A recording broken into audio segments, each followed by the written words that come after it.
नमस्कार, आपलीच बातमी या बातमीपत्रात आपण सर्वांचं पुन्हा एकदा स्वागत करतो। आजचा विषय आहे, एकीकडे शिक्षण प्रणाली ही दिवसेंदिवस बदलत चालली, अशात शिक्षण घेताना मोठ्या प्रमाणात जी स्पर्धा आहे, या स्पर्धेत ग्रामीण क्षेत्रातील विद्यार्थ्यांना जेव्हा यश मिळतं तर त्याचा आनंद काही आगळा वेगळाच असतो। असाच नुकतेच 10वी CBSE पॅटर्नच्या बोर्डच्या एक्झाममध्ये चांदूरबाजार येथील श्रेया पंकज शिरबाते हिला चक्क 93% मार्क्स मिळाले।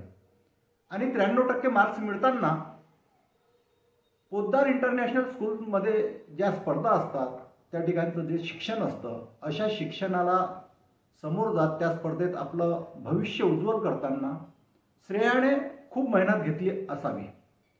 चांदूरबाजार येथून अमरावतीचा प्रवास आणि त्या प्रवासानंतर शिक्षण आणि शिक्षणातून स्पर्धा परीक्षेतून स्वतःला मिळालेलं यश हे खरोखर खूप मेहनतीचं काम असतं। श्रेयाची आई ही सहाय्यक शिक्षक आहे, तर श्रेयाचे वडील हे सिव्हिल इंजिनियर आहेत। अशा परिस्थितीत श्रेयाने जे यश संपादन केलं त्याचं श्रेया आपल्या आईवडिलांना, आजी आजोबांना, काका काकूंना सह आपल्या शिक्षकांना देते। चांदूरबाजारचं नाव श्रेयाने नाव लौकिक केलं, सोबत आईवडिलांचं व आपल्या कुटुंबाचंही नाव लौकिक केलं। आज श्रेयाला सगळीकडून अभिनंदनचा वर्षाव होत आहे।